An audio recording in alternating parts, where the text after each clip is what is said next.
Bonsoir Mickaël Zemmour. Merci beaucoup d'être avec nous ce soir, d'avoir accepté l'invitation de 22h Max. Vous êtes maître de conférence en économie à l'université Paris 1, chercheur associé à Sciences Po. Et je le disais à l'instant, vous êtes devenu l'économiste qui fait trembler le gouvernement. Est-ce que ce portrait-là vous va ? Non, vous avez donné une autre définition juste avant, que j'essaye de documenter la réforme. Ouais. C'est plutôt ça que j'essaye de faire. C'est-à-dire que mon travail, c'est d'essayer de comprendre un peu en temps réel les enjeux de la réforme, c'est-à-dire qu'est-ce qu'il y a dedans, quelles sont les mesures et qu'est-ce que ça signifie concrètement. Et effectivement, en ce moment, j'ai un peu l'impression de ramer à contre-courant, parce que pendant que plusieurs, des journalistes, des économistes, des sociologues essayent de documenter la réforme, on a un discours qui n'est pas conforme à la réforme qui est faite. Notamment le discours sur une réforme qui ne ferait pas de perdants, par exemple. Ah, on va en parler évidemment. Effectivement, ça tire un peu. On va en parler. Simplement pour savoir d'où vous parlez, est-ce que vous avez manifesté contre cette réforme des retraites ? La réponse est oui. Oui, mais... Non, mais ça... Enfin, encore une fois, moi j'essaye de livrer des analyses. C'est-à-dire qu'on a chacun autour de la table des opinions, etc. Moi, mon travail, c'est un travail d'économiste. Et donc, ce que je dis est vérifiable. En général, c'est sourcé. Et j'essaye d'expliquer, quelle est la situation actuelle du système des retraites ? 2, qu'est-ce qu'il y a dans la réforme ? 3, quelles en sont les conséquences ? Pourquoi je fais ça ? Parce que je pense que pour que la délibération collective soit utile, il faut qu'on comprenne une réforme et qu'on comprenne les gains éventuels et les coûts. Ou encore, s'il y a des perdants, parce qu'il y a toujours des perdants dans une réforme, surtout quand on veut faire des économies, qui ils sont, comment on les a choisis, et après on peut être pour ou contre. Mais simplement, il faut développer ça. Moi, ce que je fais personnellement, c'est pas très intéressant. Ce qui est intéressant, c'est d'essayer de mieux comprendre les enjeux de la réforme.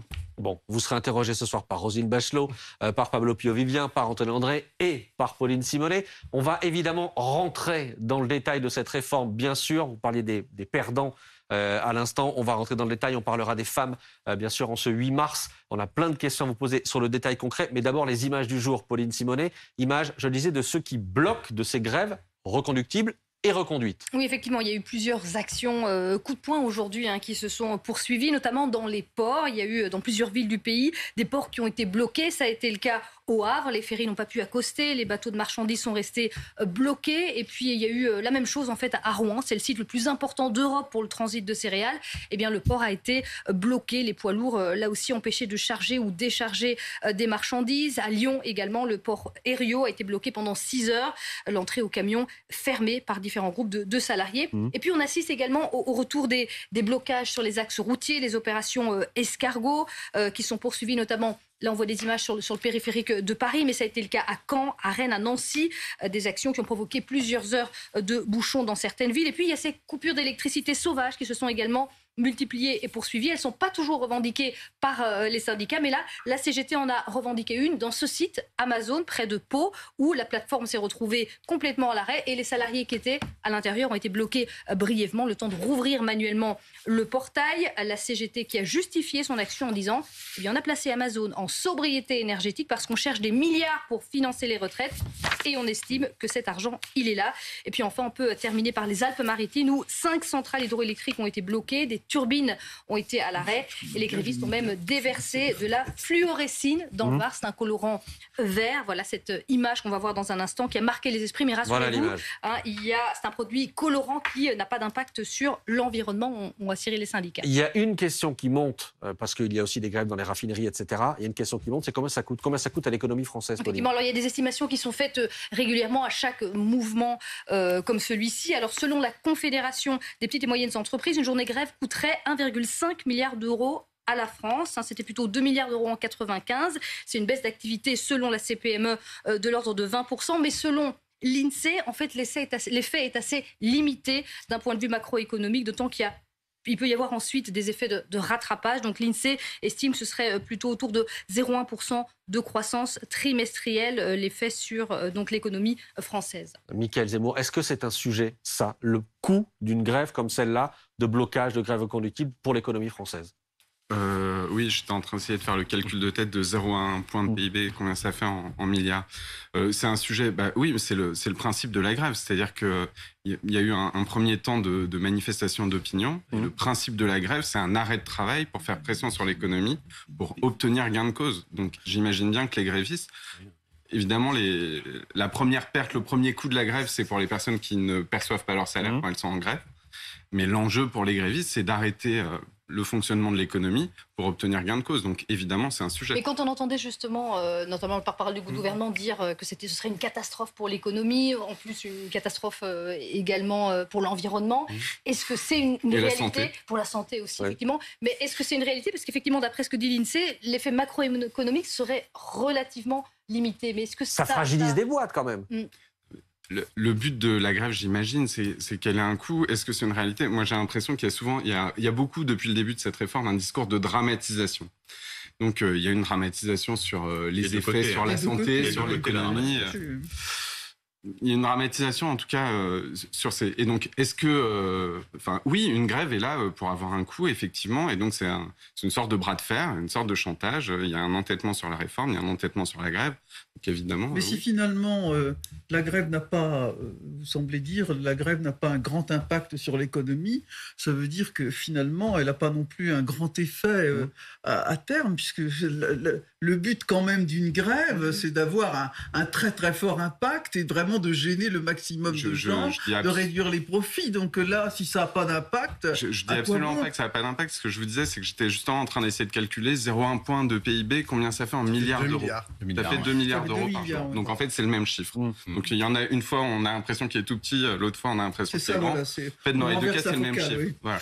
Bon, et 2 milliards, ça dépend à quoi on le compare. La réforme, elle cherche à faire 12 milliards d'économies par an dans 5 ans. Si chaque journée de grève coûte 2 milliards, effectivement, ça réduit l'intérêt de faire la réforme. Donc, quand je disais, il ne faut pas dramatiser au sens où on ne va pas tous tomber malades et il ne va pas pleuvoir des grenouilles. Les 12 milliards, ils se continuent. Bien sûr, les 12 milliards, c'est tous les ans. Et ce que je veux dire, c'est que le fonctionnement de la grève, c'est d'augmenter le coût économique pour les entreprises et pour le gouvernement de persister dans la réforme.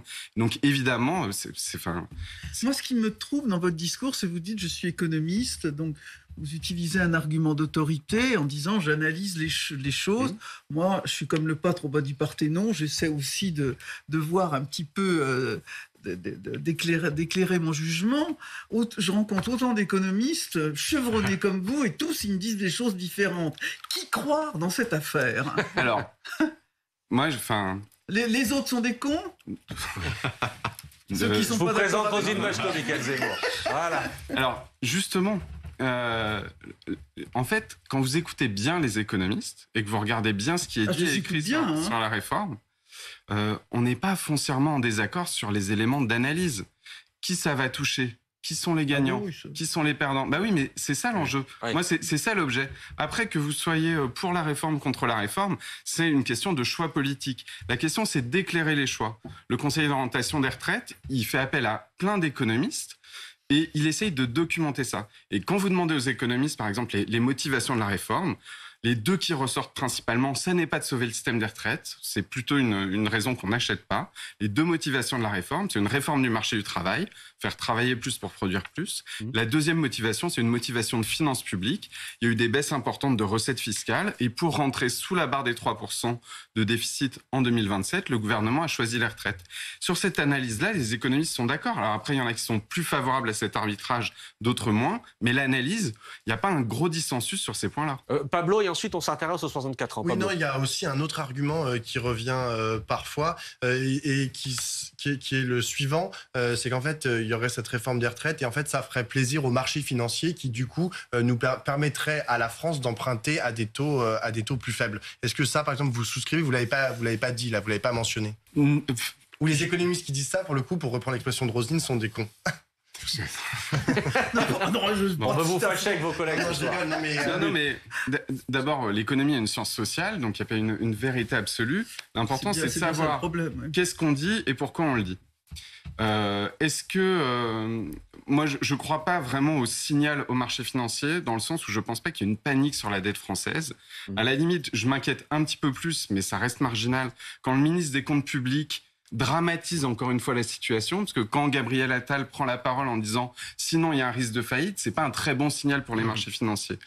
Mais je pense pas que ça soit les marchés financiers l'enjeu. Je pense que le premier enjeu, ce sont les engagements européens, le critère des 3% de déficit, l'objectif de 2027. Il y a un côté hydraulique, on s'est privé de recettes publiques. Et comme on s'est privé de recettes publiques, il y a un objectif de baisser les dépenses publiques. Pour faire ça, le gouvernement a choisi les retraites parce que c'est gros et rapide. Bon, alors, regardez, image en direct du Sénat. où le débat se poursuit au Sénat. On attend ce soir ou dans les heures qui viennent, dans la nuit, le vote du fameux article 7. C'est le cœur de la réforme. C'est le passage, et c'est pour ça qu'on en parle autant, de 62 à 64 ans pour l'âge de départ à la retraite. Je vous donne, Mickaël Zemmour, tous les arguments d'un bloc. On vit plus longtemps, on doit équilibrer notre système par répartition, tous les pays autour de nous l'ont fait, on repoussait l'âge de départ à la retraite. Je caricature un peu, mais c'est un peu tous les arguments qu'on a eu là. Non, attendez, ça rejoint les arguments. Ça, c'est pour vous, ça, Rosine. Justement, je partage pas tout. On a tous les arguments. Qu'est-ce que vous répondez à ces arguments qui tombent comme ça, comme une massue? Notamment, écoutez, la démographie est ce qu'elle est. On a de moins en moins de cotisants, de plus en plus de retraités. Ça ne tient pas, donc il faut repousser l'âge de départ à la retraite. J'ai presque envie de dire que de tous les arguments, c'est un des moins bons. La démographie, on s'en abstrait pas quand on parle des retraites, c'est un des paramètres de l'équation. Mais il y a d'autres paramètres dans l'équation. Il y a le taux de cotisation, la productivité des salariés. La démographie, elle évolue, et pour une bonne raison, en fait. C'est pas tellement le papy boom, il est passé, mais c'est aussi qu'on vit plus longtemps. Simplement, la démographie, elle n'a pas changé hier matin. Ça fait 30 ans que la démographie évolue. On s'en est rendu compte dans les années 90, et on a enchaîné les réformes des retraites qui font en sorte qu'en fait, aujourd'hui, même si on a un vieillissement de la population, sans réforme, les dépenses de retraite ne vont pas augmenter. Elles sont même orientées à la baisse. Et alors même qu'il y a le changement démographique dont vous parlez. Normalement, la démographie toute seule, elle ferait augmenter les dépenses de retraite dans le PIB. Maintenant, elles n'augmentent pas, elles stagnent, voire elles baissent. Pourquoi elles stagnent ou elles baissent? Parce que les réformes précédentes ont organisé deux choses. Un raccourcissement de la retraite. C'est-à-dire que les personnes qui partent aujourd'hui à la retraite vont avoir 1 an de retraite en moins que les personnes qui sont parties il y a 10 ans. Et donc, ça m'emmène à votre deuxième argument. Vous dites, on vit plus vieux, ou certains disent, on vit plus vieux, il faut donc travailler plus longtemps. Ça se discute vraiment. Est-ce que les gains d'espérance de vie, on les met au travail, un petit peu au travail, un petit peu à la retraite? La difficulté qu'on a aujourd'hui, qui est une difficulté politique, c'est que depuis une dizaine d'années, le décalage de l'âge de la retraite a été plus vite que les gains d'espérance de vie. C'est-à-dire que la retraite aujourd'hui est plus courte pour les gens qui partent à la retraite maintenant que pour les gens qui sont partis il y a 10 ans. Et toute nouvelle réforme, parce qu'elle va plus vite que les gains d'espérance de vie, va raccourcir la retraite. C'est le principe de faire des économies. Ah oui, mais c'est pas du tout le même argument que de dire on vit plus vieux, il faut donc travailler plus longtemps. Quand Marisol Touraine fait sa réforme en 2014, son discours, c'est de dire on a des gains d'espérance de vie, on va en mettre 2 tiers au travail et 1 tiers dans la retraite. Et là, on est en train, depuis une dizaine d'années, de mettre plus que les gains d'espérance de vie dans le travail. C'est-à-dire, en fait, de raccourcir la retraite. Et après, la retraite, c'est pas juste une quantité fixe, c'est pas 25 ans comme ci ou comme ça. Il y a une deuxième question, et qui là aussi une question politique qu'il faut aborder, c'est que si on gagne des années de vie à 85 ou à 90 ans, mais qu'on perd des années de retraite à 62 ou 65 ans, c'est pas les mêmes années. C'est pas les mêmes années. Alors, il y a des personnes pour qui ça change pas grand-chose, et il y a des personnes pour qui, en termes de santé et de capacité à vivre sa retraite, c'est pas la même chose. C'est ces débats-là qu'il faudra avoir. Je sens que vous êtes en train de convaincre Roselyne Bachelot. Moi, ce que je constate, c'est que quand même les questions démographiques sont abordées, je pense au rapport du corps, qui est quand même quelque chose auquel on fait référence, même si les constructions, enfin comme disait Mark Twain, prévoir est très difficile, surtout quand il s'agit de l'avenir, et que finalement, dans tous ces rapports, chacun prend ce qui l'arrange et laisse de côté ce qui ne l'arrange pas, étant donné que les 2 matrices et les 4 scénarios de productivité qui viennent nourrir les 2 matrices de ce qui s'appelle l'équilibre permanent des retraites et de l'autre côté l'effort constant de l'État, ou l'effort de l'État constant plus exactement, peuvent être discutés. Mais moi je pense qu'on va vers un choc, un hiver démographique beaucoup plus important que ce qui est dit dans les études. C'est pas du tout l'économiste qui parle, c'est plutôt la professionnelle de santé. Moi, je pense qu'on va vers un choc démographique. On a encore un assez bon taux de natalité. Je pense qu'il va s'effondrer. Et que on le voit déjà dans les pays qui nous entourent, que ce soit l'Italie, l'Allemagne, l'Espagne, et que les femmes souhaitent vivre différemment. On a vu arriver le retard au premier enfant. Ça va poser des problèmes considérables parce que les politiques natalistes, elles peuvent donner de l'argent, elles ne font pas fonctionner les ovaires. C'est dommage, mais c'est comme ça. Véritablement, on va vers ce choc démographique qui va être beaucoup plus intense que ce qui est fait dans les scénarios des économistes et des spécialistes. Donc pour vous, ça plaide pour une réforme? Oui, et deuxièmement, moi je pense aussi que les gains d'espérance de vie, quand on voit ce qu'il y a dans les dossiers de la recherche médicale, l'espérance de vie dans ce qui nous est promise. Alors je ne suis pas une transhumaniste, rassurez-vous, je ne pense pas qu'on va vivre jusqu'à 300 ans, hein, mais que les gains d'espérance de vie vont être à terme beaucoup plus importants. Donc winter is coming. Winter démographique, l'hiver démographique. L'hiver démographique est vraiment beaucoup plus intense que ce qui est prévu actuellement dans les recherches. Mais ça se discute. Parce et on est là pour ça, c'est quelque chose... Reprenons les choses une par une. La première chose, vous dites, la natalité va baisser. Moi, j'en sais rien, c'est tout à fait possible. Mais si la natalité baisse, c'est pas un problème immédiat pour les retraites, du tout. Là, on est en train de parler de l'équilibre entre 2027 et 2030.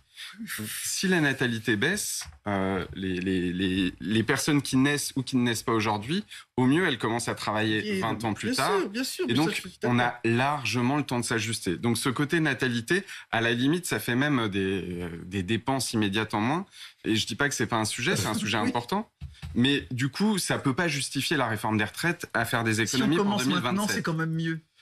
Non, parce qu'on a largement... Justement, toute la question pour les retraites, c'est de pas avoir un pilotage heurté.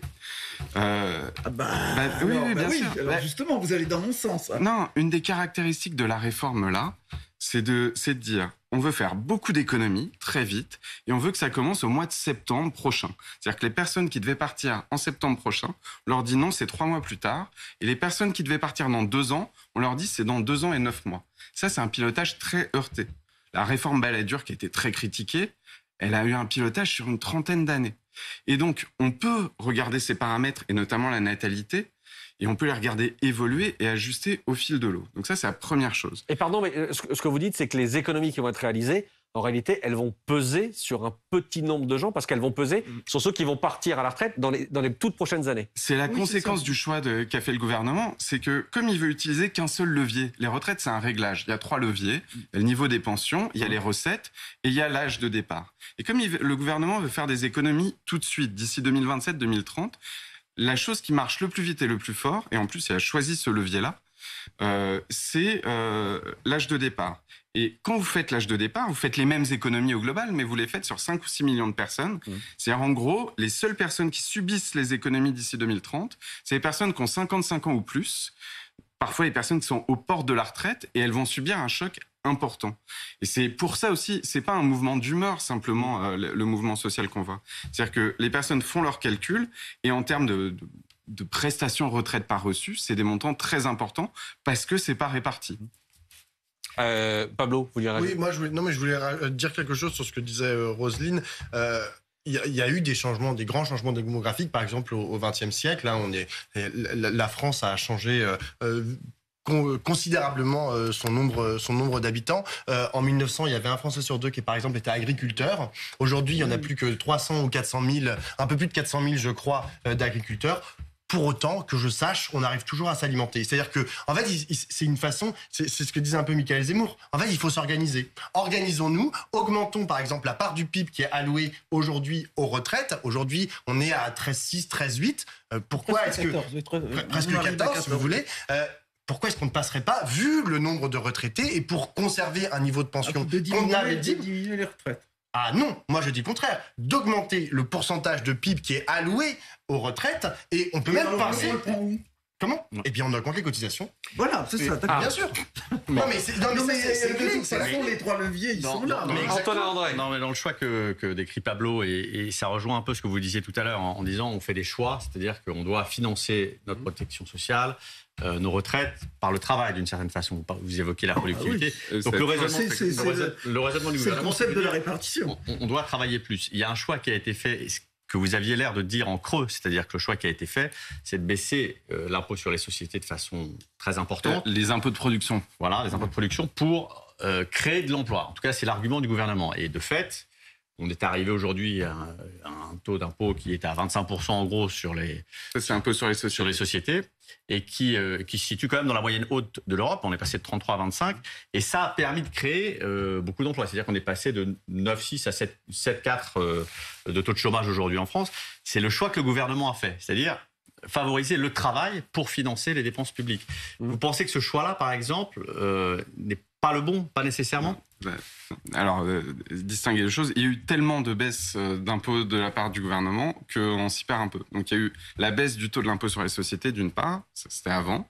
Il y a eu de la baisse des impôts de production aussi dans le premier mandat. Et moi, je parle que d'une toute petite partie, en fait, des baisses d'impôts. Parce qu'il y en a eu beaucoup dans le précédent mandat, le gouvernement en est très content. Moi, je parle juste de la baisse des impôts qui est prévue en 2023-2024. Et ça, c'est la dernière tranche de la taxe d'habitation. Donc sur les ménages aisés, les 20% des ménages les plus aisés, et la baisse des impôts de production, qui est la dernière tranche de la baisse des impôts de production. C'est ça qui explique qu'on ait besoin d'argent. C'est ça qui explique que le gouvernement a besoin d'argent tout de suite pour passer sur la barre en 2027. Et ces deux éléments-là, on n'a aucun élément, là je parle en tant qu'économiste, on n'a aucun élément probant pour montrer que ça a le moindre effet, que ça soit sur l'activité ou que ça soit sur le chômage. La conjoncture s'améliore, encore heureux. Mais alors, le lien entre la baisse des impôts de production et l'amélioration de la conjoncture, franchement, il est nulle part. Je veux qu'on revienne aux retraites. Pardon, mais pour que vous vous mouilliez d'une certaine manière, Mickaël Zemmour, puisque vous dites effectivement, vous décrivez les choix du gouvernement. Vous dites qu'il y a d'autres choix possibles, la hausse des cotisations, éventuellement sur tous les salariés, sur les retraités, sur des taxes sur les plus riches, etc.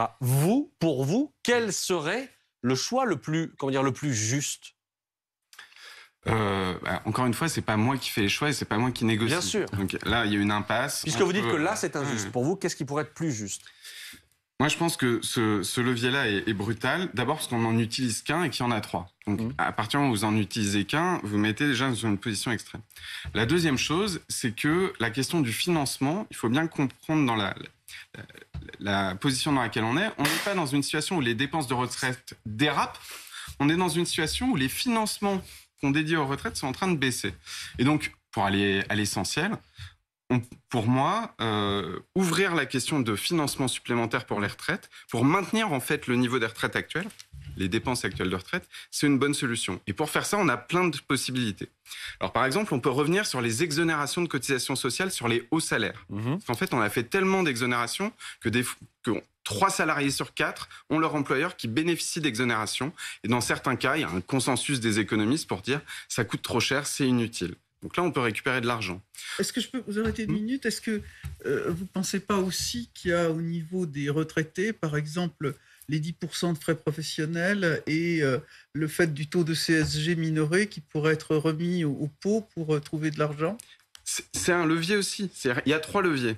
Alors, ce levier-là, de taxer les retraités, les deux gouvernements... Pas de taxer, puisque vous dites de renoncer, c'est pas une taxe, c'est de supprimer une exonération, ce qui est quand même un peu différent. C'est un peu différent, mais à la fin, c'est la même chose. Ah bah oui, ma femme. Ah bah oui. Mais sur le montant des pensions, c'est pareil, Roselyne. Effectivement, c'est un levier. Il a été mobilisé par le gouvernement Hollande. Alors, pas via la CSG, mais via la désindexation des pensions.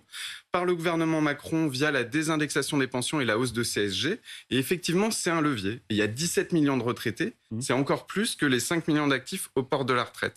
Mais si on veut viser les retraités les plus riches, il y a aussi d'autres moyens, comme par exemple la taxation du patrimoine, parce que le patrimoine est concentré plutôt du côté des seniors, mais pas tous les seniors. Parmi les seniors, il est concentré chez les retraités aisés. Donc effectivement, on a un éventail de solutions. Il aurait fallu saupoudrer pour vous d'une certaine manière plutôt que d'aller directement sur les 64 ans.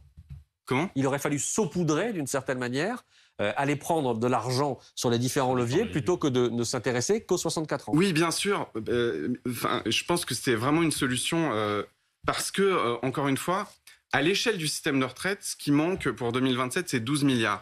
Le système des retraites, c'est 350 milliards. Donc, trouver 12 milliards, sans exagération, sans se payer de mots, c'est facile à l'échelle de ce système-là. Ça coûte, c'est pas de l'argent gratuit, mais ça coûte. Et c'était tout à fait Pablo Trépide, mais Pauline d'abord. Ouais. Non, je revenais aux arguments que égrenait tout à l'heure Max, les arguments du gouvernement. Il y a aussi l'argument de ce qui se fait dans le reste de l'Europe. Et même si les systèmes ne sont pas forcément tous comparables, effectivement, globalement, l'idée de bouger sur cet âge de départ à la retraite ne paraît pas absurde quand on regarde tous les autres pays européens, en voyant notamment qu'en Allemagne, on part à 67 ans. là, ça peut paraître logique, en fait. Ou on part plus Quand on tôt, veut mais avec économiser- des retraites Oui, on va prédéterminées. dire globalement, ou à 65 ans en moyenne. Ça peut paraître logique, du coup, d'agir sur ce levier-là, puisque les autres pays européens font ça. Bah, alors, c'est tellement pas absurde que c'est déjà ce que fait la France. C'est-à-dire qu'on a parfois l'impression que la France n'a jamais fait de réforme des retraites. En réalité, il y a 2 réformes des retraites qui sont extrêmement récentes. Le passage de 60 à 62 ans, il s'est fait de 2010 à 2017. C'est encore très récent et en fait, quand on regarde le marché du travail, il n'a pas digéré cette réforme. C'est-à-dire qu'on a augmenté le nombre de chômeurs avant la retraite et il n'a pas encore diminué. Donc les employeurs ne se sont pas adaptés. Et la deuxième réforme, la réforme Touraine, qui fait passer la durée de cotisation de 42 à 43 ans progressivement et qui doit finir pour la génération 74, c'est-à-dire dans 10 ou 15 ans, elle n'est même pas encore appliquée. Donc en fait, sans nouvelle réforme, l'âge de la retraite se décale, mais il se décale lentement, à un rythme anticipé par les gens. La différence avec la réforme qu'on a là, c'est qu'elle veut décaler plus et très rapidement. Et là, le choc est important. Et Pablo. pardon. Ouais, moi, je vais me permettre une toute petite critique de gauche à vos propositions. Vous dites, oui, il y a d'autres sources de financement qu'on pourrait mobiliser, et notamment, vous avez parlé de la taxation des patrimoines des ménages les plus aisés.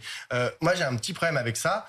En fait, quand on pense la façon dont a été pensée la sécurité sociale au départ, et notamment le système de retraite, c'était uniquement par le biais des cotisations sociales. C'est-à-dire que c'était, en gros, les travailleurs et les travailleuses qui payaient un petit bout de leur salaire par solidarité à ceux qui étaient retraités.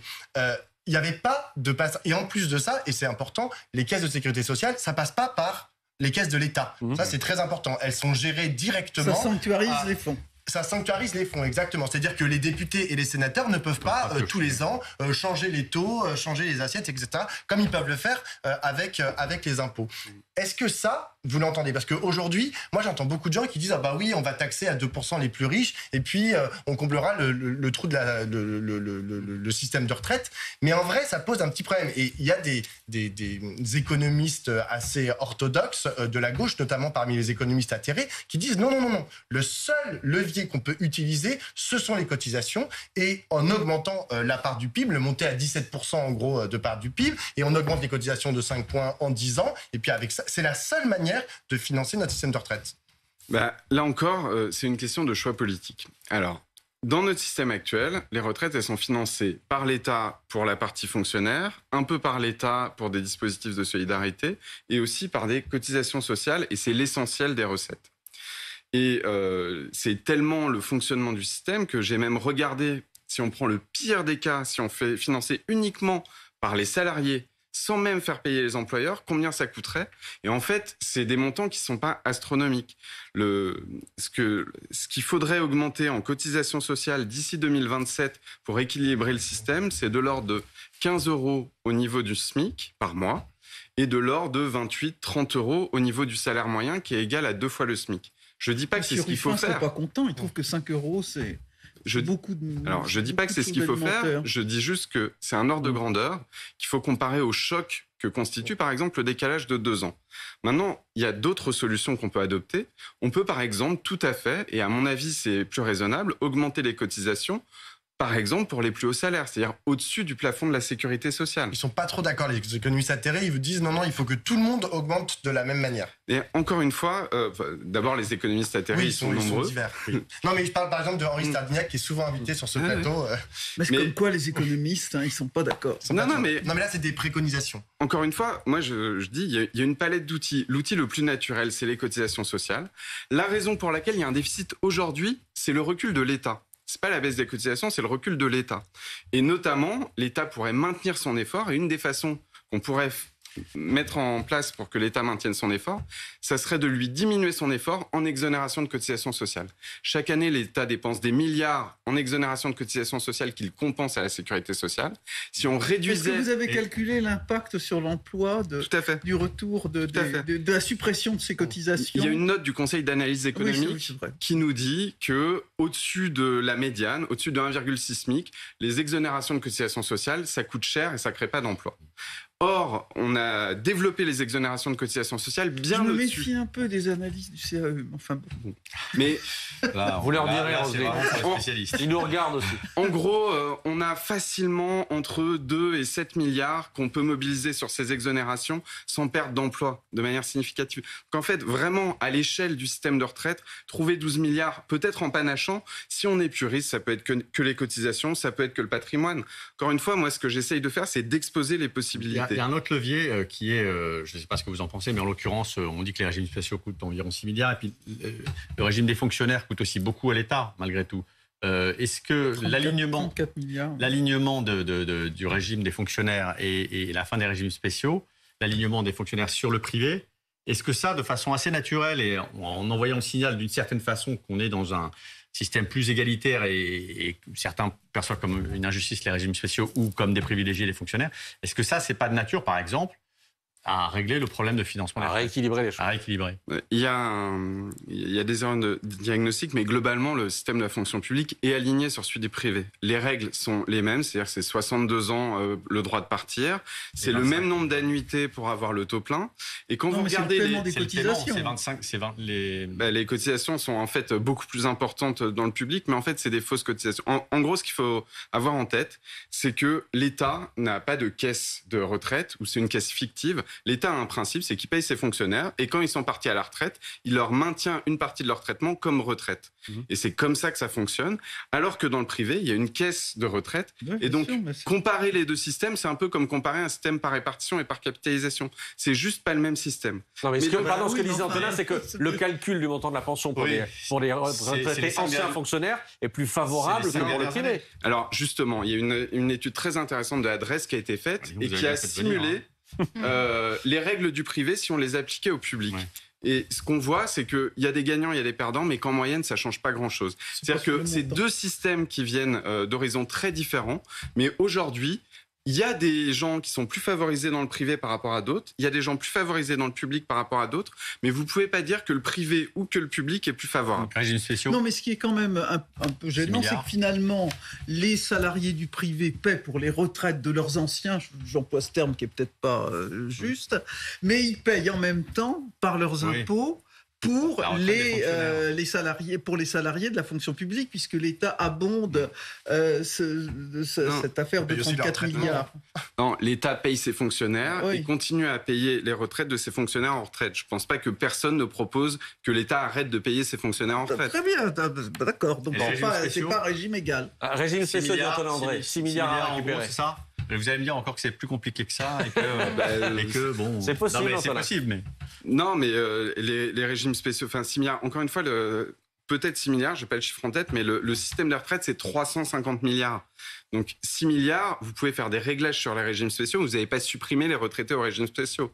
Donc quand vous faites des réglages, peut-être qu'il y a des réglages à faire dans un sens ou dans un autre, mais c'est plutôt une question symbolique et politique qu'une question sur l'équilibre financier de De l'ensemble. toute façon, tout le monde est d'accord pour dire que la clause du grand-père qui renvoie l'extinction des Au régimes calendrier grec. spéciaux, non, pas au calendrier grec, à 40 ans, pour épurer tout ça, tout le monde est d'accord, même le Ma gouvernement compréhension, c'est actuel. ma compréhension, c'est qu'elle est déjà en œuvre en partie, parce Oui, qu'il y a c'est des ça, bien sûr. entreprises où on ne recrute plus au statut. La SNCF. C'est le cas de la Donc, Ah SNCF, oui, par bah, exemple. bien sûr. Mais par contre, elle est très problématique d'un point de vue de justice, en fait, entre deux salariés qui sont pas arrivés au même âge dans Oui, l'entreprise. Pablo. C'est absolument dégueulasse. Au même poste, il y en a un qui bénéficie, en gros, C'est pas dégueulasse. C'est pas système dégueulasse, ancien. c'est- Bah c'est non, l'évolution excuse-moi, il y a des une contrats et des rupture. C'est une entreprises. rupture d'égalité qui, à mon sens, est très problématique. Le point important, c'est que, à ma connaissance, après, c'est différent entreprise par entreprise, il faut distinguer, mais c'est pas compensé non plus par des conditions de travail, des conditions salariales très différentes. Et donc, c'est un problème qui est plus général. Aujourd'hui, que ce soit dans le public ou dans le privé, on a des conditions d'embauche pour les jeunes qui sont moins favorables que pour les personnes arrivées il y a 10 ans. Eh oui. Et donc, ça se manifeste par les retraites dans certains régimes, ça se manifeste Oui. aussi par la rémunération, par exemple, dans la fonction publique. Michael Zemmour, une image à vous montrer encore ce soir. Regardez, manifestation aujourd'hui, 8 mars, manifestation pour les droits des femmes et contre la réforme des retraites. Tout ça s'est mélangé aujourd'hui, notamment dans les rues de Paris. À la question, est-ce qu'elles seront forcément les grandes perdantes de cette réforme? Qu'est-ce que vous répondez ce soir en ayant en tête un certain nombre de changements qui ont été apportés, notamment du côté du Sénat, avec l'idée d'une surcote qu'on va détailler dans un instant pour les mères de famille? Qu'est-ce que vous répondez à la question ce soir? Alors, Oui, globalement oui, parce que si on regarde où se font les économies de la réforme, le plus gros morceau des économies de la réforme, c'est sur les gens qui doivent décaler leur âge de départ du fait du décalage de 62 à 64 ans. Et quel est le profil qui part le plus à 62 ans et qui va donc le plus décaler de 2 ans, c'est-à-dire le maximum? C'est les profils de femmes qui ont à la fois des enfants et une carrière. Si la réforme était appliquée aujourd'hui, parce qu'on manque de simulations précises sur l'avenir, c'est pas très bien documenté, si elle était appliquée aujourd'hui, on aurait à peu près une femme sur 3 qui subirait un décalage de 2 ans de sa retraite. Donc sur les économies immédiates, celles qui vont être réalisées d'ici 2030, c'est bien majoritairement sur les femmes avec enfants et carrière, qui est une majorité relative, c'est bien le groupe le plus important qu'on peut identifier. En revanche, elles seront plus concernées, d'après ce que dit le gouvernement, par les revalorisations des petites pensions. C'était ça pour contrebalancer le fait qu'effectivement, elles travailleront proportionnellement un peu plus que les hommes. Alors, il y a 2 problèmes. D'abord, c'est pas les mêmes. Effectivement, les personnes qui ont des petites pensions, c'est aussi majoritairement des femmes. C'est pas les femmes dont on a parlé à l'instant avec des carrières. Vous avez à peu près 45% des femmes qui ont une pension inférieure à 1 200 € brut. Donc, parmi celles-ci, certaines vont bénéficier de la revalorisation des petites pensions, un petit peu, et donc ça sera aussi des femmes.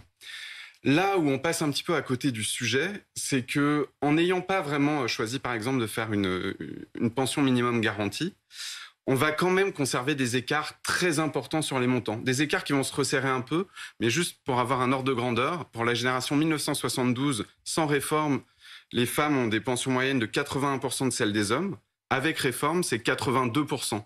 Ça augmente un peu, mais on passe à côté du sujet de l'égalité. Et avec un effort au niveau de l'âge qui est important. De fait. Avec un effort au niveau de l'âge, donc encore une fois, c'est pas les mêmes, c'est les femmes avec des enfants et carrière, qui est le plus important. 2 ans, et qui va éroder un des dispositifs de solidarité qui était imparfait, mais avec une certaine efficacité, la majoration de durée d'assurance pour enfants. Les 8 trimestres par enfant. La validation de trimestres par enfant. Il y a quand même un point sur lequel les femmes, parce qu'on parle toujours des désavantages des femmes, il y a quand même un point sur lequel les femmes sont avantagées, c'est leur durée où elles touchent leur retraite. Ah oui. Parce que la différence d'espérance de vie entre les hommes et les femmes est extrêmement importante. Même chez les ouvriers, la durée où on touche sa retraite est de 4 ans supérieure quand on est une femme par rapport à un homme. Et quand on est dans les professions intermédiaires, des caissières, des secrétaires, on touche sa retraite 6,4 ans de plus qu'un homme. C'est curieux, ça n'apparaît jamais dans le débat, ça. Si, regardez. Réponse de Mickaël Zemmour. Vous touchez, à mon avis, 2 points importants. Effectivement, il y a des écarts d'espérance de vie. Simplement, c'est ce que je disais tout à l'heure. D'abord, 2 années. C'est les femmes qui en sont les bénéficiaires. Bien sûr, les femmes ont une espérance de vie supérieure aux hommes. 2 ans d'espérance de vie à 90 ans, c'est pas les mêmes que 2 ans d'espérance de vie à 62 ans. J'ai 2 collègues, Julien Blasco et Ulysse Lechkin, qui regardent en ce moment ces données-là, qui montrent que les écarts d'espérance de vie, c'est beaucoup des années en mauvaise santé. Pas que. Mais l'espérance de vie en bonne santé des femmes, depuis 2,5 ans. Mais l'espérance de vie en bonne santé des femmes est supérieure plutôt de 2 ans à celle des hommes, et donc c'est moins que l'espérance de vie totale. Ça, c'est le premier point. Et le deuxième point, à l'inverse, c'est qu'effectivement, les hommes des milieux populaires, c'est-à-dire les hommes en dessous de la médiane, ils ont un risque d'avoir une retraite courte très important. C'est-à-dire une retraite de moins de 10 ans, de 1 risque sur 3 à peu près, voire pas de retraite du tout, 15% de risque. Et donc là aussi, pour ces hommes-là, qui sont pas du tout tous en carrière longue... Donc les hommes sont défavorisés, il faudrait faire quelque chose quand même. Non, c'est pas ça que je dis, c'est dire... À décaler l'âge de la retraite, il faut voir concrètement ce que ça produit. Et effectivement, pour un cadre ou une cadre en bonne santé et qui a une retraite très très longue devant lui, ça n'a pas le même effet que de décaler de 2 ans la retraite pour quelqu'un dont on sait... Donc il faut travailler sur la pénibilité. Je me demande pourquoi le gouvernement vous a pas consulté plus tôt, parce que tout ce que vous expliquez ce soir, moi je trouve ça vraiment très intéressant et limpide. C'est-à-dire qu'on comprend à peu près tous les enjeux. On se dit, mais le gouvernement n'a pas réfléchi à tous ces sujets que vous soulevez. Il n'a pas les experts comme vous, des gens qui sont capables d'aller dans le détail comme ça pour Il l'aider y a à préparer des cette réforme, experts qui disent tous des choses on différentes. a l'impression que il y avait une autre urgence. on a l'impression que cette réforme Pour a le été gouvernement, il y brossée. a une autre urgence pour le gouvernement. Oui, non, mais apparemment, vous nous avez expliqué. En tant qu'économiste, quel regard vous portez même de façon générale sur la façon dont est fagotée cette réforme? Alors, Et après, on revient aux femmes. mais Après, on revient aux femmes, on n'a pas terminé sur les femmes. Mais est-ce que vous pouvez nous donner votre avis d'économiste là-dessus, sur la façon dont elle est fagotée? il y a des très bons experts des retraites dans l'administration qui n'ont pas la liberté de parole que j'ai.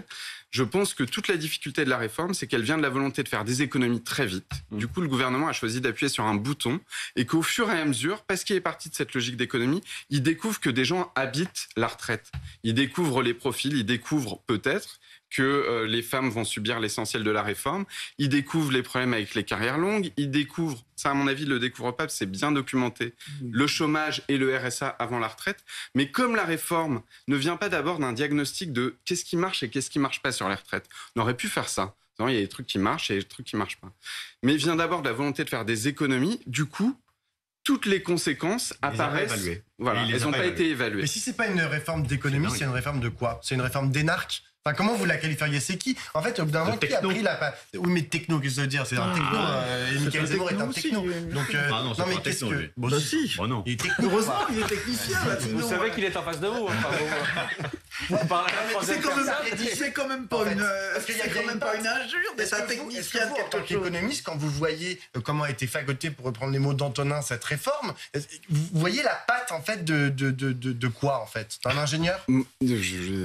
D'abord, j'en sais rien. Ce serait une question intéressante à avoir pour des journalistes, essayer de voir la généalogie de cette réforme. Je pense qu'il y a la tentation un peu d'avoir constaté des indicateurs macroéconomiques en disant « Ah ben là, on a un gisement parfait, on va augmenter l'emploi, on va faire des économies » sans se rendre compte qu'il y a toute une organisation sociale derrière et que les politiques sociales, il suffit pas d'appuyer sur un bouton pour que ça marche. Et j'avais déjà eu un peu ce sentiment-là sur la réforme de l'assurance chômage, qui était partie d'une idée et dont on découvrait en cascade les conséquences dans son application. Je pense que c'est à chaque fois le même point de vue. On part d'une idée très macro, en oubliant que les politiques sociales, ça organise la vie des gens avec des conséquences précises. Alors attendez, on va parler d'un point très important, c'est le coût social de cette réforme. Ce que ça peut coûter notamment à ceux qui ont aujourd'hui 59, 60 ans, qui sont au chômage, qui ne sont plus dans l'emploi. Et vous avez, encore une fois, une réflexion très intéressante là-dessus. Mais simplement, je reviens aux femmes.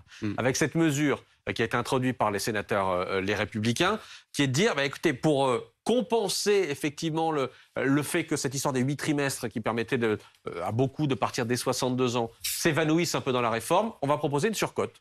Une surcote de 5%, jusqu'à 5%. Pour les mères de famille, précisément pour une aide supplémentaire pour essayer de rééquilibrer les choses. Est-ce que ça, vous dites, là oui, ça va dans le bon sens, ça permet de rééquilibrer en partie le déséquilibre qui existe entre hommes et femmes? Alors, encore une fois, c'est pas moi qui dirais si c'est suffisant ou pas. Je vais dire qu'est-ce que ça fait. Aujourd'hui, une femme qui a une carrière et des enfants, elle arrive à 62 ans, elle a 2 possibilités. Soit elle peut partir à taux plein, soit elle peut faire le choix de rester, de bénéficier d'une surcote. Et si elle reste 2 ans jusqu'à 64 ans, elle a 10% de surcote. Avec la réforme, on n'a plus la possibilité de partir à 62 ans. On est obligé de partir 2 ans plus tard sans surcote. Et l'amendement des Républicains consiste à dire « mais on vous remet la moitié, 5% de surcote ». Donc par rapport à avant la réforme, c'est toujours 2 ans de décalage. C'est-à-dire, il faut bien avoir en tête, c'est interdit de partir à 62 ans, c'est interdit de partir à 63 ans. C'est pas partir avec moi, c'est interdit. On part à 64 ans de manière obligatoire, avec 5%. Sans la réforme, on peut partir à 62 ans à taux plein, ou à 64 ans avec 10%. Donc c'est une mesure d'atténuation des effets de la réforme, mais pas d'atténuation du décalage de l'âge, simplement, éventuellement sur le montant. J'allais vous dire que cette réforme n'est pas faite pour corriger toutes les inégalités, et notamment on parle beaucoup de la non-application de l'égalité salariale homme-femme qui est structurelle et qui provoque des pensions aussi inférieures pour les femmes. Mais en même temps, quand je vous écoute, et notamment sur ce point-là, qui est présenté comme une espèce de bonbon qu'on donne comme ça aux femmes, on s'aperçoit quand même à chaque étape que il y a une forme de, pardon, je vais être un peu brutal, mais d'arnaque, en fait, dans chacun des tiroirs de cette réforme. C'est quand même assez effrayant. C'est-à-dire que si on continue comme ça jusqu'à la commission mixte paritaire, ils vont... Si on continue comme ça, samedi, vous manifestez. Ils vont finir à poil. Pardon. Mais, enfin, je veux dire, cette réforme est en train d'être complètement démontée. Enfin, vous la démontez point par point. Je veux revenir sur un point important que vous avez dit. On peut convenir que c'est pas la réforme des retraites qui va réduire toutes les inégalités femmes-hommes sur le marché du travail. Simplement, il y a dans le système de retraite des dispositifs de solidarité qui sont imparfaits mais qui font en partie leur boulot. Et notamment ces trimestres pour enfants. Et une des difficultés, c'est qu'un des effets de la réforme, c'est de renier ces dispositifs de solidarité. Donc d'un côté, c'est peut-être pas à la réforme de tout compenser, mais d'un autre côté, involontairement, elle rogne des dispositifs de solidarité qui ont leur efficacité. Mais là, pour essayer de résumer sur cette histoire de surcote et de majoration de jusqu'à 5%, effectivement, c'est de demander un peu moins d'efforts ou d'avoir le bonbon que donnait Antonin à l'instant, pour que certaines femmes, les mères de famille, ne soient pas complètement, désavantagées par ce qui va être fait. J'essaie de... Non mais j'essaie de 62 à 64 c'est simple, c'est tout simple. C'est à elle qu'il faut le demander. Roselyne le dit plus simplement que moi. J'essaie de trouver des arguments, mais il est tard. Aujourd'hui, ce qui est clair, les personnes qui ont le choix, et ces mères de famille en particulier, elles préfèrent très majoritairement partir à 62 ans à taux plein. Donc ça, on leur enlève. Et donc, après, c'est aux personnes concernées de dire, est-ce que vous pensez que le fait de partir 2 ans plus tard, c'est compensé par 5% de surcote, là où aujourd'hui, elles ont le choix entre partir à 62 ans ou avoir 10% de surcote. C'est une mesure d'atténuation, il n'y a pas de doute, mais par contre, probablement que ça ne fait pas le compte pour des personnes qui veulent partir à 62 ans. Roselyne.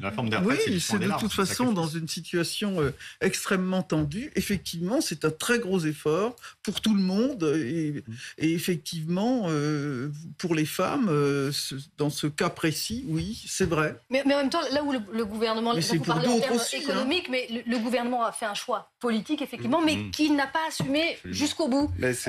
On pensait qu'on avait eu un virage à un moment donné où le gouvernement assumait cette volonté. Voilà, c'est une réforme dure, impopulaire, mais il faut travailler 2 ans de plus. Et en même temps, sans doute parce qu'elle est courant plus à gauche dans le gouvernement, on tente de la justifier autrement. Mais le fait qu'ils aient perdu à ce point-là cette bataille de l'opinion publique, et y compris finalement dans le camp d'Emmanuel Macron, on l'a vu dans les derniers sondages, c'est parce que dans l'explication, on est parti dans des sens complètement différents. Et effectivement, cette semaine, on a quand même eu...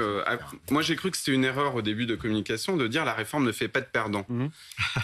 C'est évidemment faux. Quand on passe de 62 à 64 ans... oui, mais le ministre du Travail l'a dit. Hein. Voilà. Et non seulement... moi, je parle du ministre du Travail. Il l'a dit, il l'a répété, la Première ministre l'a dit aussi, et même, il y avait une émission il y a 2 jours où on lui a présenté 2 cas individuels, des gens qui disaient qu'ils allaient perdre, même pas en âge, mais en montant, au cas par cas, et donc ils se rendaient compte de ce qu'ils allaient perdre. Et la Première ministre a dit, pour le 2e cas, non, c'est pas vrai, il va pas perdre, alors qu'il allait perdre. C'est quelqu'un qui est en carrière longue, qui avait prévu d'avoir une surcote en travaillant au-delà de 62 ans, et qui va perdre sa surcote du fait du décalage de l'âge. Donc, effectivement, on a un discours, on a le sentiment que le gouvernement maîtrise même pas complètement tous les effets, y compris en termes de montant, de sa réforme sur les salariés. C'est politiquement ravageur et terrifiant, parce que François Fillon et Nicolas Sarkozy avaient fait une réforme, et ils avaient dit... Il y a eu la crise financière, ça va être dur, on va vous demander des sacrifices, ça va être compliqué pour tout le monde.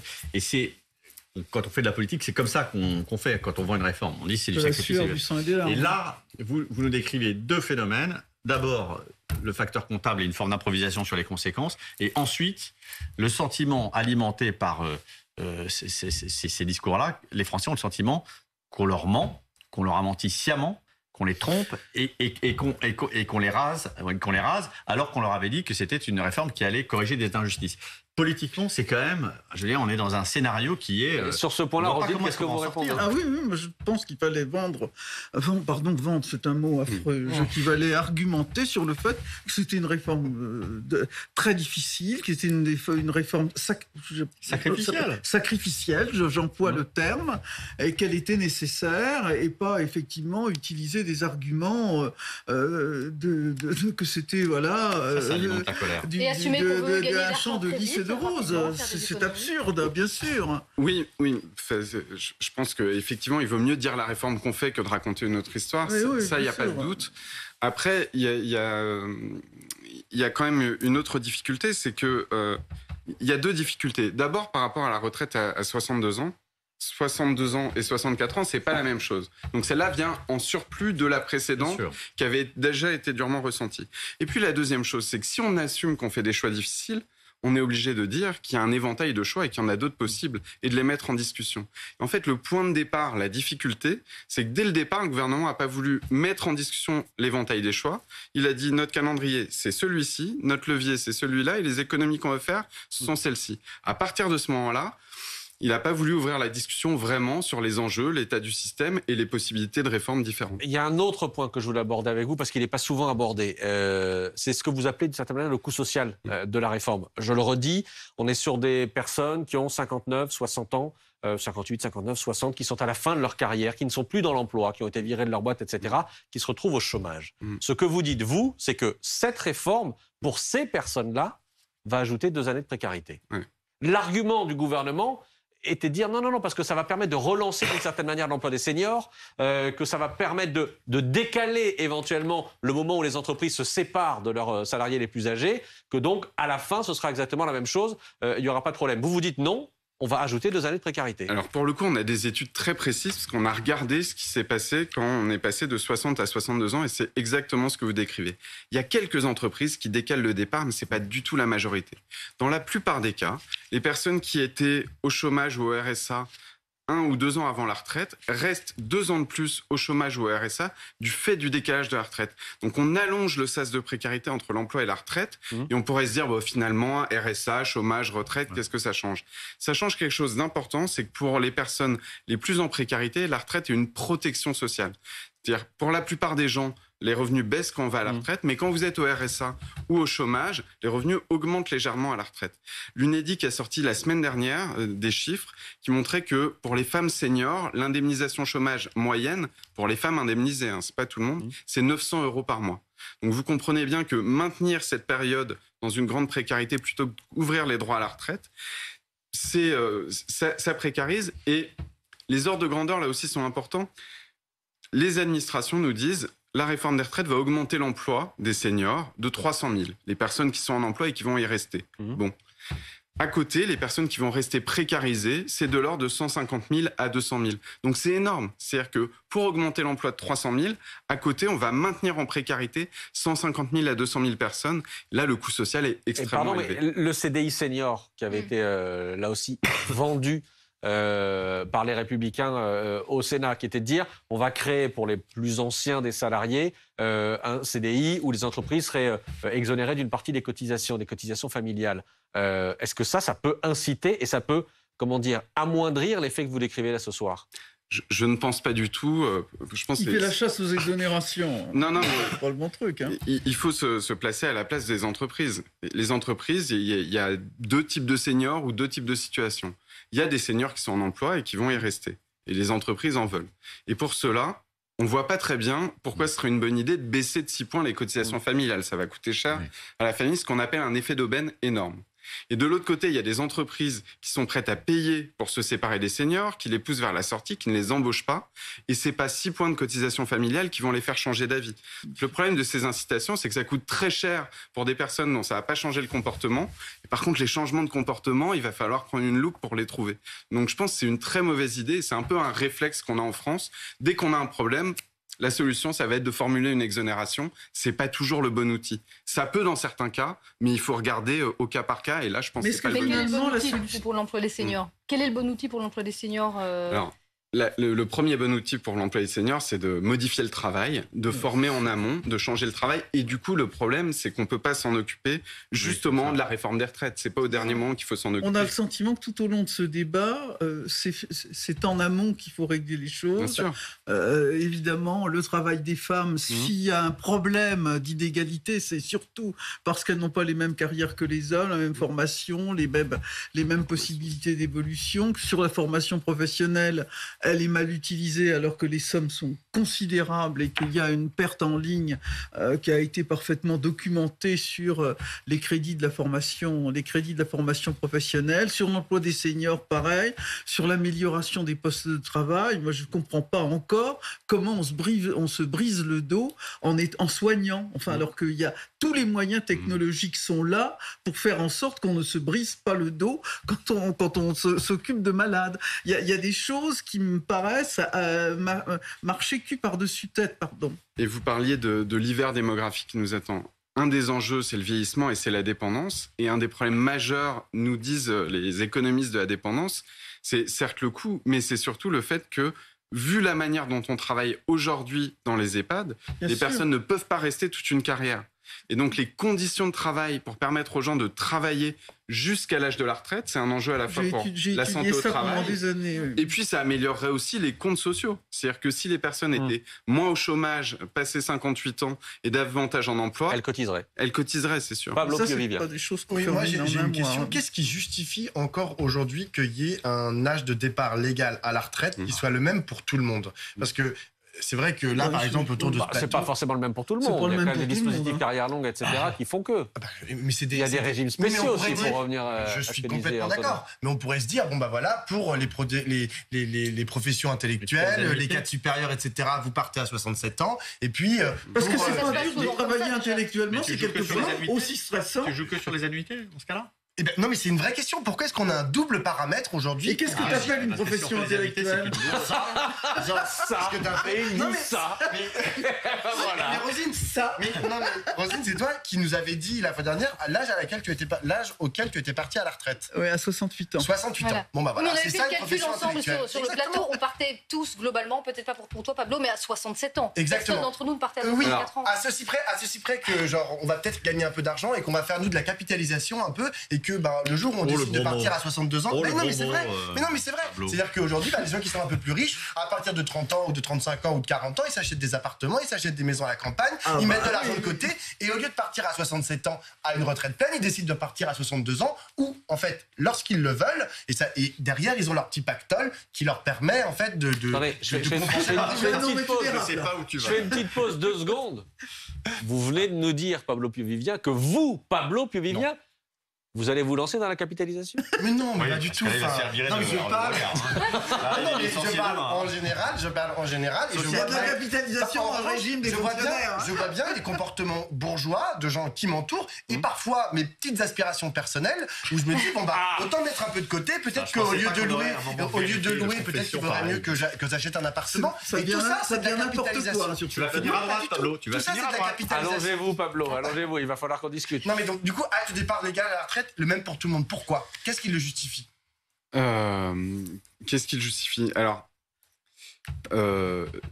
c'est pas forcément une bonne idée d'avoir le même âge de départ pour tout le monde à la retraite, mais je n'irai pas non plus sur l'idée que la durée est la bonne solution. On a un système qui commence à dater un petit peu, et selon les périodes, la durée de cotisation et l'âge de départ n'ont pas la même signification. Aujourd'hui, la durée de cotisation qu'on demande est extrêmement longue. 43 ans, c'est très long. Et il y a des personnes, déjà à 25 ans, elles savent qu'elles n'auront pas ces 43 ans de carrière. Il y a par ailleurs des personnes qui, clairement, à 60 ans, devraient pouvoir partir. Par exemple, les personnes en invalidité. Le gouvernement a décidé de les dispenser de réforme, mais elles doivent quand même attendre 62 ans pour pouvoir prendre leur retraite. Donc effectivement, je pense que ce qui serait utile, c'est de faire un audit du système, d'une part, et un audit de la réalité des carrières pour adapter les règles à la réalité des carrières. Et puis, il y a une dernière chose quand même qu'il faut avoir en tête, c'est que vous dites, on avait fait le calcul et nous, on part tous tard. Pour avoir le taux plein, c'est vrai, mais dans la réglementation actuelle, et c'est important, vous avez toutes et tous la possibilité de partir à 62 ans au prix d'une décote. Et il y a des personnes, justement parce que le travail peut être stressant, physiquement ou psychiquement, qui disent, et j'en ai entendu encore récemment, dire « moi je suis prêt à partir à 62 ans et à manger des nouilles, mais je veux pas qu'on m'oblige à rester dans cet emploi à 64 ou 65 ans, je ne pourrais pas ». Et donc même pour les personnes qui ont commencé à travailler tard et qui pensent partir tard, et la plupart ça sera le cas, elles ont la possibilité de partir plus tôt aujourd'hui, et la réforme les en empêche en obligeant à rester jusqu'à 64 ans. sauf dans le cas dont vous parliez, c'est-à-dire des personnes qui vraiment seraient très riches et pourraient vivre de leur épargne 1 ou 2 ans, mais c'est quand même des cas très minoritaires. C'est Pablo. Oui, Pablo. Pablo. C'est Pablo. Enfin, Michael Zemmour, je vous posais la question au début de cette interview de savoir d'où vous parliez, savoir si vous aviez manifesté contre cette réforme. Ça vous fait sourire, mais on le sait aussi, ça a été écrit, dit que vous aviez par exemple signé une tribune de soutien à la NUPES en juin 2022 au moment des élections législatives, en soutien notamment à la retraite à 60 ans. Vous maintenez aujourd'hui que c'est techniquement, économiquement, budgétairement faisable et équilibré d'aller vers une retraite à 60 ans pour tous? Alors, moi, je signe pas de programme. Au moment des élections présidentielles, il y a des économistes de droite qui soutiennent le président de la République, des économistes de gauche qui soutiennent le candidat de gauche. Qui le soutiennent, etc. Et ça en fait pas des bons ou des mauvais économistes pour autant. Donc voilà. Dont acte. Voilà. Et donc c'est à peu près tout sur ce chapitre-là. Sur la retraite à 60 ans, ce que je peux dire qu'il y a 12 ans, on y était. On n'était pas sur une planète différente. En même temps, faire la retraite à 60 ans, c'est des montants qui n'ont rien à voir avec les déficits dont on parle. Donc moi, ce que je comprends de ça, il y a 2 possibilités d'interprétation à ça. Soit c'est réouvrir la possibilité de partir à 60 ans pour des personnes qui en ont besoin aujourd'hui, parce que de toute façon, elles ne sont plus en emploi. Soit c'est faire la retraite à 60 ans, et ça ne peut se comprendre que dans le cadre d'un changement macroéconomique d'ensemble, c'est-à-dire que ça va avec des programmes sur les salaires, sur la fonction publique, etc. Et c'est pas une réforme qui peut, à mon avis, être discutée. Vous pourriez pas la voter du jour au lendemain. Le chiffre de 80 milliards par an nécessaire pour... C'est pas le mien, mais l'ordre de grandeur me paraît crédible, oui. Crédible. Le vôtre, c'est quoi? Je veux dire, c'est pas moi qui fais c'est le pas calcul. vous, d'accord. C'est ça. Bon, mais ça vous paraît pas... Et vous avez des ambitions politiques, vous allez parce que moi, vous me faites un programme économique. Vous avez un peu vous faites un programme économique détaillé comme ça, pédagogique et tout ça. Je trouve que ça peut parler quand même. On voit que tout le monde s'intéresse de près à ces questions-là aujourd'hui. On manque de paroles comme la vôtre. Mais je pense que ma parole, c'est une parole d'universitaire, critique, engagée. J'ai des opinions, vous l'avez dit, etc. Il y a des universitaires avec d'autres opinions. Je pense que c'est utile. Et je pense au contraire que les gouvernements d'experts, c'est une catastrophe, y compris d'un point de vue démocratique. Là, on a une crise démocratique parce qu'on a une réforme sur un enjeu très social qui devrait relever de la négociation et qui est imposée finalement contre l'opinion publique. Mais des experts vont imposer leur opinion, c'est pas non plus une bonne idée. Ce qui est une bonne idée, par contre, c'est de mettre les enjeux des politiques publiques sur la table pour qu'ensuite le débat ait lieu. Mais alors, puisque vous parlez justement de cet enjeu démocratique, on a une réforme, on attend d'une minute à l'autre éventuellement le vote de l'article 7 de cette réforme au Sénat.